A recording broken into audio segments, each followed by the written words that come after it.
feel passionately that people with physical and sensory impairments have a right to sexual expression, and unfortunately there's not the support there that people should have. And I think it's really dangerous that people with learning disabilities and people with physical disabilities are kind of merged into one. People have very, very different needs. As a disabled person myself, I have a completely different need to somebody who has a learning disability. So we need to start talking about this more. We need to start recognising that this is really important and it impacts people's mental health and physical well-being. And we need to start changing not only the law, but actually the way that people perceive disabled people and actually see them as sexual beings.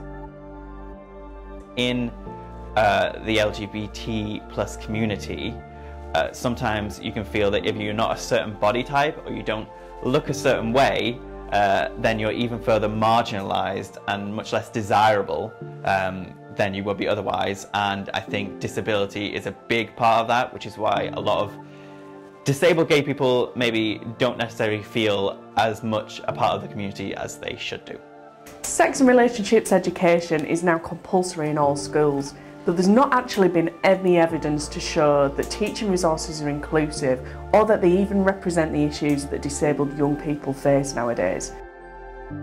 If you go on the internet or look in any kind of magazines in some way or another, in visuals or in advice and tips and tricks, you'll be told what it is to be a desirable person or a desirable partner. And disability is very rarely shown as part of that ideal. We create sex toys. We feel it's time our industry started to make new and inclusive products for everyone to enjoy. We've teamed up with Enhance UK to create a range of accessible sex toys that won't just be for the most abled of bodies. I think too often disabled people are seen as childlike, and there's the myth that we can't be romantic, we can't be intimate, but we can, we definitely can. There's a will, there's always a way. Sex should be fun, and sex toys also should be fun. But as someone whose disability means they struggle with gripping things sometimes, the fact that sex toys are not necessarily made for people like me makes it a lot less enjoyable than it should be. Now I am a 38-year-old confident and proud deaf woman. But when I was younger, about 15 to 25 years old, it was difficult because I had a really low self-confidence. I felt no one would love me, and because I was deaf and disabled.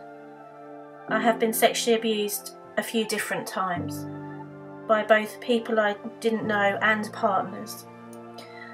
I didn't report it because I was embarrassed and I didn't know what to do.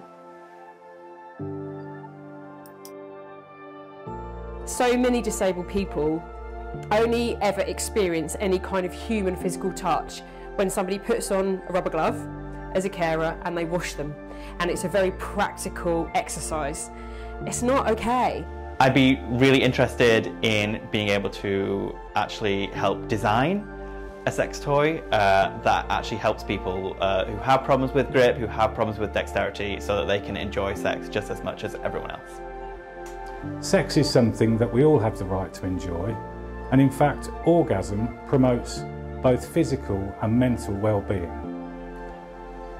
We'd love for you to join us on this journey that will change the way society sees disability and sex for good.